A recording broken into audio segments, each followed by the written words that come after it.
Now it's time for the Voice for the Industry podcast.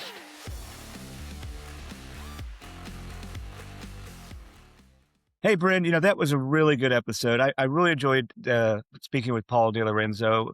I've known him for years. I see him at different events and things, and he's a customer. But it's really nice to hear, his background, his history, how he came into the industry and really developed a passion for putting employees first. And then when he started his own company and then merged with Hoffer Pest, they made it a priority that the employees come first. And it was really a fascinating perspective. And then his passion for FPMA was obvious, and it's great to see that there are still people in this industry that are willing to dedicate the time and effort to lead associations just to make everything better for customers and the members of the association. Yeah, no, it was a very interesting conversation just from learning how he started in this pest control business, stayed in for almost 2 decades, and is now president of FPMA. It's just really interesting for me just to hear how he merged two companies and is now the president of FPMA. Yeah, no, he's gotten a lot of stuff done. All right, everybody. I hope you enjoy it. We'll see you next time. Hey, everybody. We're really, really excited to be here today with Paul DiLorenzo. He is the Florida Pest Management Association president, also a very successful pest control operator in the state of Florida. How you doing, Paul? Oh man, great. Just happy to be here. And where are you in Florida? So we are located in Coral Springs, so right in Broward County. Okay, awesome. Well, I live in Florida, but I'm all the way at the top of the state where it's more like Georgia. We don't have any palm trees or anything like that. We have one weather here and it's hot. So that's true. You guys definitely have a different weather pattern. But anyway, we have one season, man. We have one season. Absolutely. Well, I'm going to introduce Paul. So I've got a bio right here. So Paul is the president of the Florida Pest Management Association, which is also affectionately known as the FPMA. He's been actively involved with the association for the past 7 years. Before being elected president, Paul served on the membership committee and later joined the executive committee, helping to drive member engagement and support across the state. Professionally, Paul serves as president of the Hoffer Samco Pest Solutions. He began his pest management career in 2003 with Steritech as general manager in Fort Lauderdale, and just 2 years later was promoted to the regional vice president for Florida. He has been licensed in general household pest for 18 years, that's a long time, and brings more than 2 decades of industry experience to leadership roles. In 2016, Paul started Samco and built it into $1 million business focused on scalable growth, quality service, and strong customer relationships. That's a lot of good things to build a business on, right? In 2022, Samco and Hoffer merged to form Hoffer Samco Pest Solutions, creating a stronger platform to serve customers and support their team. As FPMA president, Paul is committed to growing membership and, just as importantly, ensuring the association delivers meaningful value to the existing members. His priorities include strengthening education, advocating for the industry, and promoting professionalism throughout Florida's pest management community. Beyond the industry, Paul is deeply involved in his local community. He serves on the board of directors for the Boca Raton Little League, and he coached the Summer AU All-Star teams, reflecting his passion for mentoring and developing young people. Paul was born in Dayton, Ohio, and now lives in Boca Raton, Florida, with his wife of 23 years, Jennifer. They have 2 children, Cole, who is 20, and Samantha, who is 18. When he's not leading his company or serving in PA, which probably doesn't give him a lot of free time, he plays golf, teaches baseball, and activities that he feels mirrors his emphasis to teamwork, discipline, and developing the next generation of leaders. And hello, Paul. Hello. I don't know what else there is to say, man. That was good stuff. I think I did a good job on that that bio. There was good stuff in it. That's a great bio, by the way. So anyway, Paul, welcome. Glad to have you. Thank you. Happy to be here. So I guess my first question is, Paul, what kept you motivated to stay and grow within the pest management industry over 2 decades? Because you didn't start in the pest industry. So what's kind of made you stay here? Man, I tell you, it's been a great 23 years in this business. And like you said earlier, I started with Steritech in 2003. And when I applied there, it didn't say pest control. It said food safety, environmental hygiene. I had no idea what that meant. So when I went for the interview, I walk in and there's giant posters of ants and cockroaches everywhere. And I was like, what am I getting myself into? But I did the interview and I left there going, wow, this company's awesome. They take care of their people. The culture's great. So when I went back for the second interview and I met with the president, we go through the interview and he goes, why? I asked him a question, why should I join SteriTech? And he looks at me, he goes, at SteriTech, our employees come first and our customers are a close second. And man, 13 years later with that company, it was true to form every day. So when they sold and my partner, Bob Berkeley, and I wanted to start a new company and we met Eric Hoffer, I said, man, that's what I want to build. I want to build something just like that. And since we know pest control, we were doing it 13 years at that time. Why not continue doing pest control? It's been great to us. And then we started Samco in 2016. Like you said, 2022, we merged together with Hoffer. And that's been our goal from day one, is to build something just like SteriTech was. And it's all around our people. And again, from the outside, pest control isn't the most glamorous industry to people, but when you get a look under the hood, it's been great to me, my family, and I'm just blessed to be a part of it. No, and this industry is the best kept secret out there, because I've said this many times before. It's really all about helping people, and and and That's it. and it doesn't matter whether it's a customer, a competitor. We just want to help. Everybody's supposed to help each other, and it's very There's enough unique. business out there for everybody, man. And that's a very unusual perspective that pest control companies, lawn care companies have. And I've been involved with other industries, through this role, and nobody else has that mindset. Like, you know what? There's enough business out there. We just want to make sure that anybody that's doing pest control is doing it right, take care of their customers, Absolutely. and we'll help them. Absolutely. And Yep. yeah, it's just amazing. So, no, that's Yep. fantastic. They All don't. right. So like when scaling, like when you're growing, what are the non-negotiables for you for building a strong, sustainable pest control company? I think if you ask my team, I have many pet peeves, so we're not going to get into those. But I think when you get to non-negotiables, I think I have three that I would name off the top of my head. I would say culture, taking great care of your people, and customer retention. When it comes to culture, we have our core values, our six core values, and we try to do our best at hiring with those core values in mind, and unfortunately, sometimes terminating with the core values in mind. But you either have that or you don't. I mean, I can teach you how to kill bugs. I can teach you how to sell an account, but if you don't possess what we really want you to have core value wise, it's just not going to work. So I think the first one is for us is culture. I think the second thing is just treating your people as well as you can. I've always subscribed to, you take great care of your people, they're going to take care of your customers. And it's not always money that does it. We do a lot of little things, just like giving them their birthday off and their work anniversary off. Those are 2 days off that we give them. Go out and make it a Wow. 3-day weekend.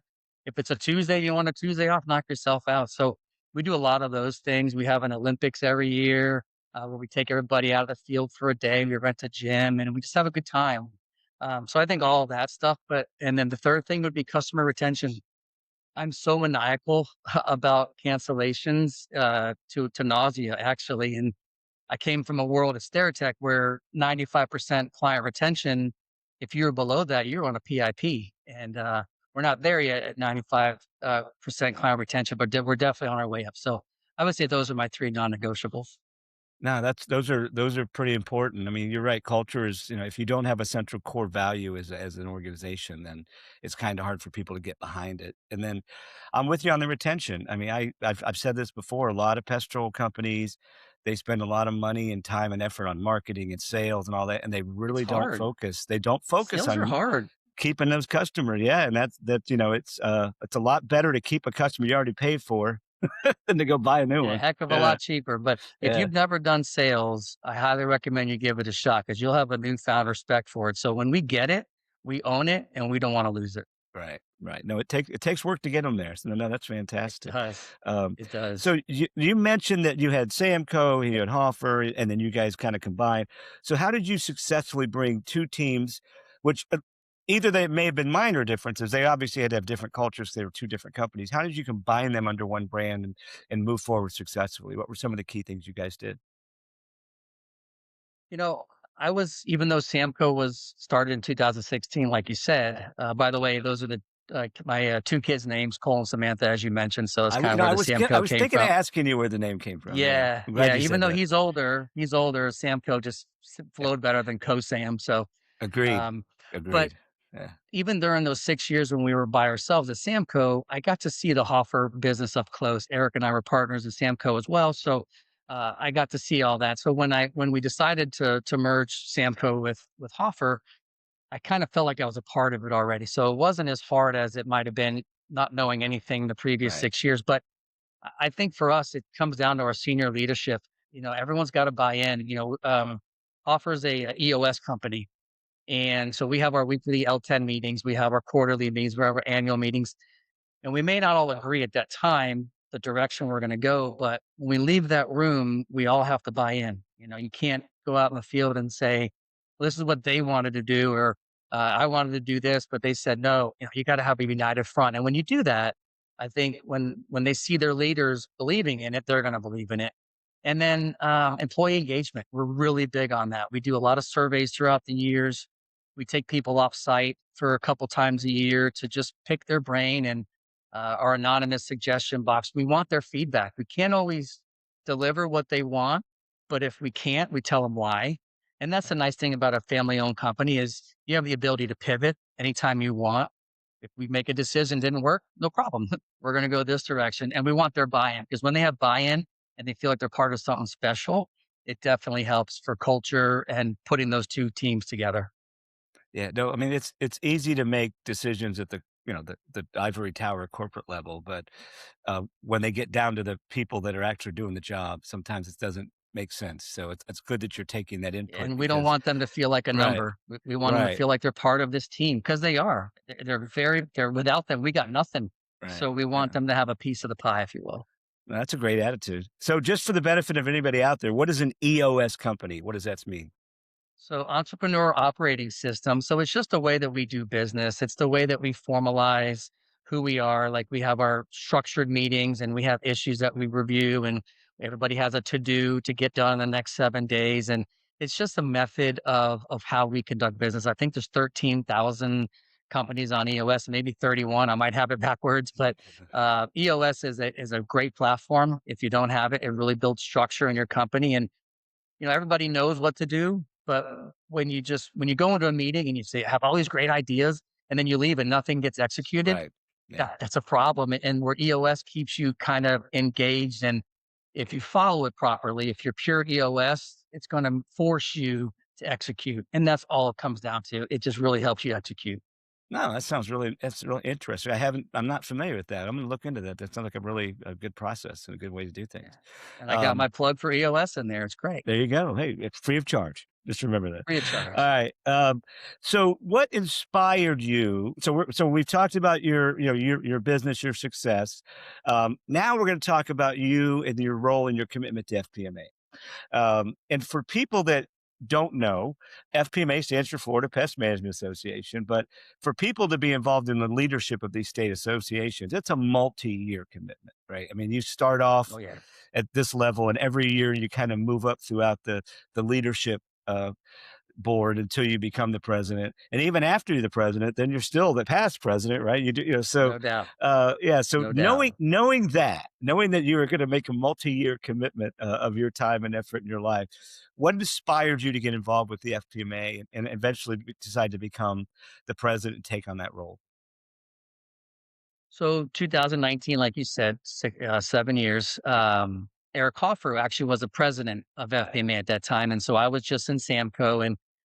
And when you work for a company like StairTech or any large company, you have marketing, IT, human resources are all your fingertips. When you're on your own as an operator, you're kind of on an island. And I didn't have that colleague to go call or pick up dial 106 to HR. I didn't have that. So Eric was encouraging me for a couple years, 16, 17, 18. And finally, when he became president, it's like, hey, I need you to be in here. You want to be in there? I was like, great, no problem. I give every excuse I could not to do it. I can't afford it. I don't have time. He's like, I'll pay for you. And so he left me no choice but to do it.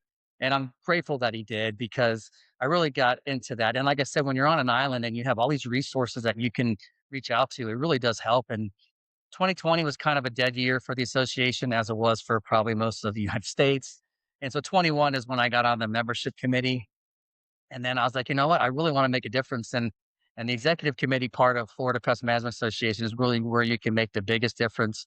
And it's all about what you put into it, though. I mean, you go through the motions, then your year's going to be gone before you know it. But that's not who I am and how I'm wired. So work my way up the ranks, like you said, secretary, treasurer, and then president. Next year, immediate past president. So ultimately, I definitely owe Eric either credit or blame for me joining. I don't know Maybe, which maybe one yet. both. Maybe a little both. Maybe both. Yeah. But yeah, very excited to get in there. And so far, I'm really enjoying my first 4 months as president. No, it's exciting. So I'm going to tell and I told you this a little bit earlier, but I'm going to tell you my FPMA story. So I was in the industry for many years. I started to work for a company named McCall Service in Oh, yeah. 1996. Yeah, a long time ago. And I was a salesperson, and one of the owners, Brian Cooksey, comes in my office one day and says, "Hey, you want to be a region director for FPMA?" I'm like, "I have no idea what he's talking. What's a region director? What's FPMA?" Right. But he was the boss. I'm like, "Sure." So for those that don't know, a region director, a region manager, whatever, Uh-huh. sets up all the monthly meetings and a lot, secures speakers and makes sure CEUs and all that. And this was a long time ago. But anyway, ever since then I was on committees and then when I left the industry as a pest control industry guy and became voice for pest, which is still, again, I think part of the industry, Right. now I'm on the other side. I'm a vendor, so I get to see FPMA as a vendor and get to meet people. But it's a great organization, full of passionate people.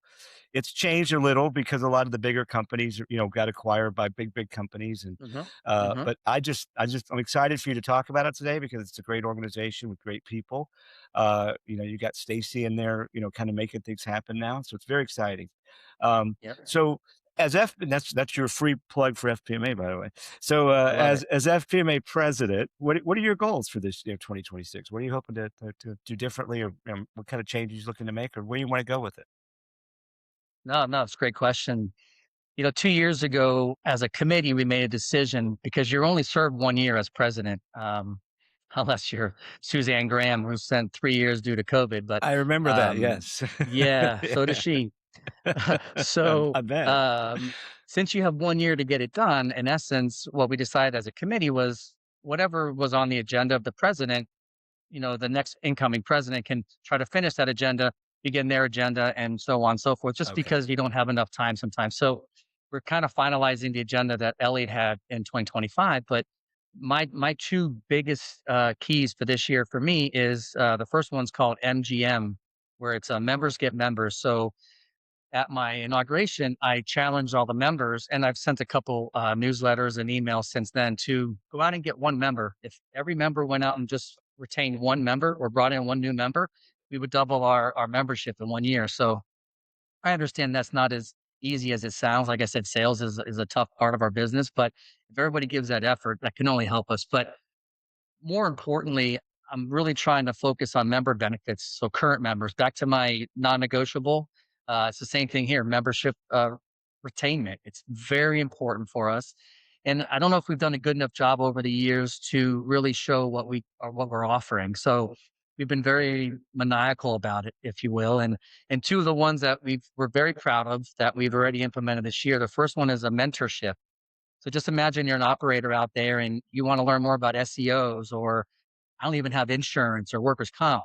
We have a panel of 12, what we call experts, mentors that have volunteered their time. And I'm talking big companies. I mean, not 100 millions, tens of millions of dollars companies, and are willing to say, "Hey, give me a call. I'm happy to walk you through it." And that's all part of the membership. It's brand new this year. And thank you to the 12 mentors that have agreed to do it.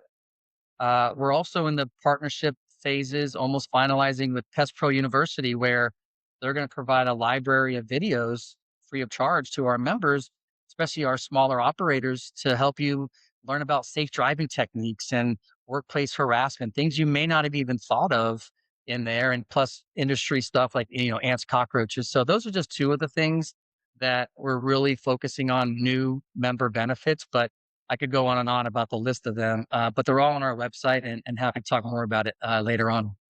Okay, yeah, no, those sound really, really very good initiatives, and you're right. I mean, I like the members get members because if I come to you and say, look, I'm in this group and they're really great, it's probably going to be a lot easier to get that person to take a look, right? No, Based no on doubt. the fact of that.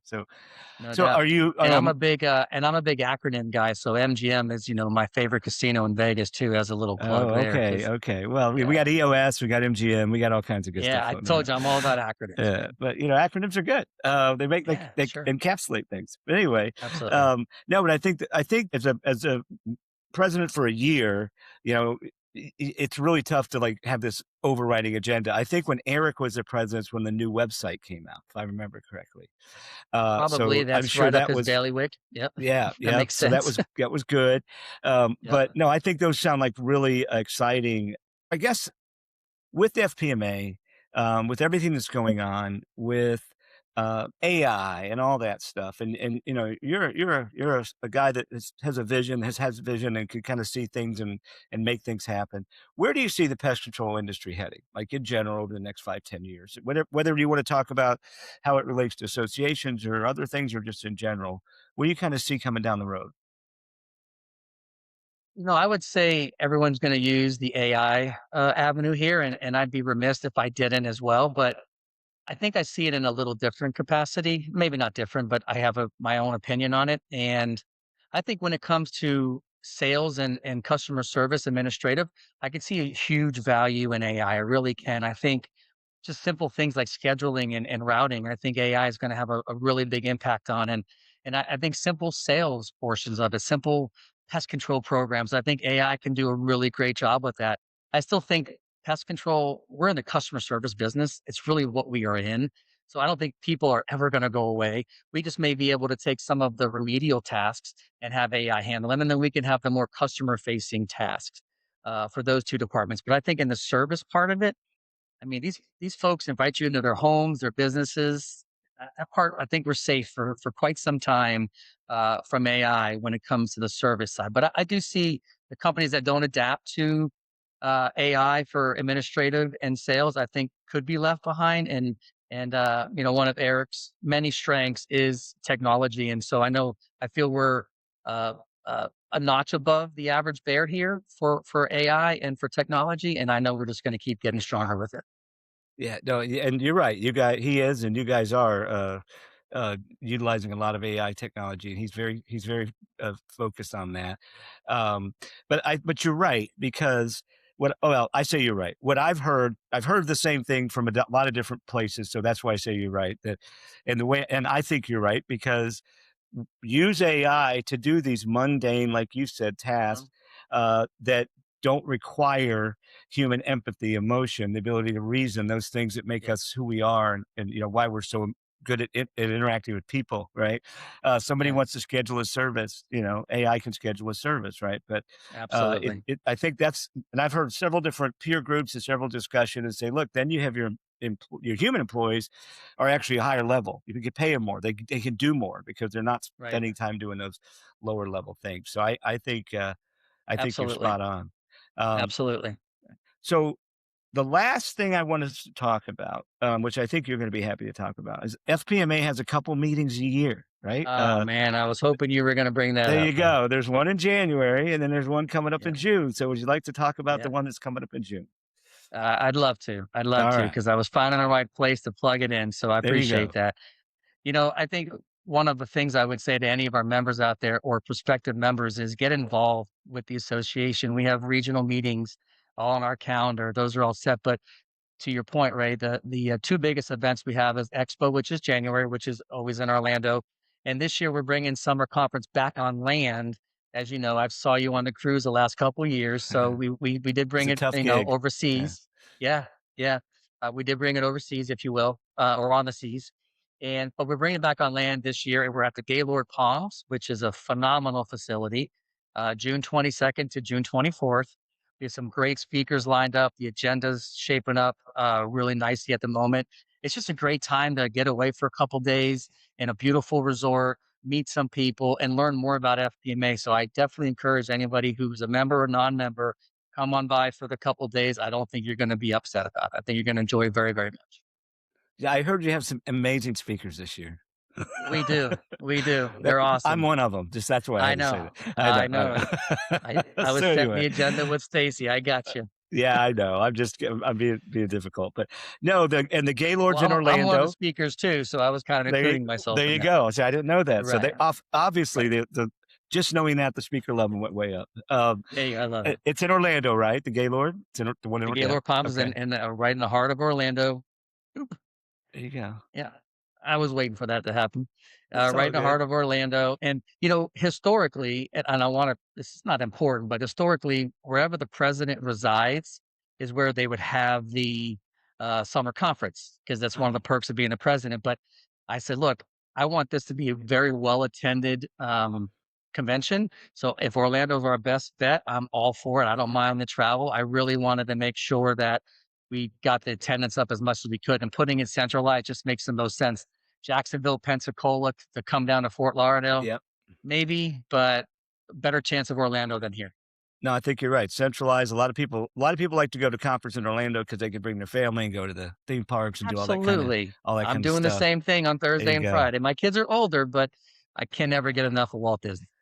No, I hear you. So, and for just to give my perspective as somebody who attended FPMA conferences for many years as an attendee, and then also has attended for several years as a vendor, you get a tremendous amount out of it. And the summer conference is more of a relaxed, kind of. It's a summary kind of vibe, right? It's still Shorts, business. You're flip-flops, still getting absolutely. a lot of information, but it's a very relaxed atmosphere where you can interact with a lot of people that can help you, especially if you're a smaller company, younger company. There's a lot of resources there, both on the vendor side and on the membership side. So come on out, like I said, take a couple days, hang out at a resort, and learn from a lot of people in the industry that have been through what you're through and can help you, move faster and do things better. So that's my plug for the meeting. I love going to it, and I'll definitely be there, and I'm looking forward to it. No, definitely happy to see you there. And again, I don't think anyone's going to be disappointed if you make the decision to come on by for a couple of days. It's going to be a great time. All right, that sounds good. We're going to bring Bryn back and wrap this thing up. We got a couple fun questions. Hopefully. Hey, Bryn, how are Go, you? Good. How are go y'all? easy on us, Bryn. Go easy on us. Yeah. Never. So normally I know what the questions are, and so I ask them, and I have a little bit of time. This time I don't. So this is gonna be interesting. And Bryn gets to pick who gets to answer first. So go ahead, fire away. I'm gonna have Raymond pick first. Uh, Would you rather only whisper or would you rather only shout for the rest of your life? Oh, me? I could not be a whisperer. I know. I have I to be a know. shouter. Yeah, there's no way. I don't never stop talking, and I talk loudly, and I'm Italian and everything else. So I would definitely be a shouter. And I can't hear very well. So if I'm whispering, the people whisper to me, I won't be able to hear them. That's my answer. Right. So it's funny. The sales guy's going to say shout, or the ops guy's going to say whisper. So I would be a whisper guy. I believe in the scalpel more than the machete. So if I had to only have one, that's what I would do. Fair enough. I would People pay more say, attention when you whisper, yeah, right? They have to like lean in and pay more attention. So I would say whisper. I'm not very much of a talker. Raymond can vouch for that.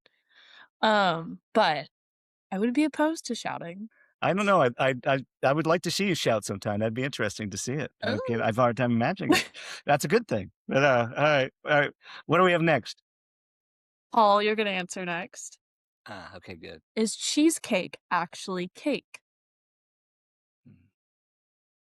Coming from a non-dessert guy, I would say cheesecake is cake. Yes. Okay. But it's not my passion, but I do like cheesecake over any other dessert. So you chose a really good one, actually. Raymond? Wow. I watch a lot of cooking shows. I love cheesecake, by the way. It is one of my favorite desserts.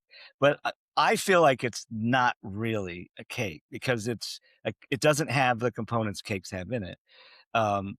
It's more like it's a lot more like a tart or something like that. But I don't care what you call it. I love it. It tastes good. I'll eat it. So, but if I have to answer that question, I'll say I don't really feel it's a cake in the traditional sense of what a cake is. Cakes rise, cake, do all that stuff. But anyway, that's my answer. Yeah, Fair dope. enough. If you get into the anatomy of it, that makes sense. I am a pumpkin cheesecake fan. Pumpkin cheesecake is my go-to. Mm. There you go. And I love cheesecake. I love Bryn, cheesecake. what's your answer? I would have to go with you, Raymond, in the sense of like the baking of cake and all that. I feel like it's not, but I love cheesecake, which is why I picked the question. I'm an original cheesecake fan, only original. Oh, Yeah, really? so Just New York just a good style. old with the Philadelphia cream cheese. Yep. Yeah. Yeah, yeah. No, I like it all. The first time I ever had cheesecake, I clearly remember this. I was 9 years old, and we moved out to the country with my stepdad. My mom married my stepdad, and we went to this little fish camp right down the road, and they had this stuff that I'd never heard of, and it was cheesecake, and I was like, "Oh my gosh!" And I would walk down there after school sometimes and just get cheesecake. so, so it's So did the sign say cakes for sale or no, tarts for no, it sale? didn't say that. And I don't even remember calling it cheesecake, but it did not say cakes for sale. But there's Okay. pizza pie, so Oh, it is a pie though. It's not a pizza. It's a pie. wow, yeah. So either way, all right. It's Well, the this has been Italian in great, me. Paul. Thank you so much for being a guest. I think I love this episode. I'm so glad I learned more about how what you did, and some of the stuff we talked about can help other pest control people. And then also definitely want to talk about FPMAs. Great group, great organization, great people. The leadership's from year to year is just consistent and strong. So thanks for being here. All right, everybody, have a good day. Back at you. And thank you again for having me. All right, take care. It was a pleasure. Thank you for joining us. See you next time.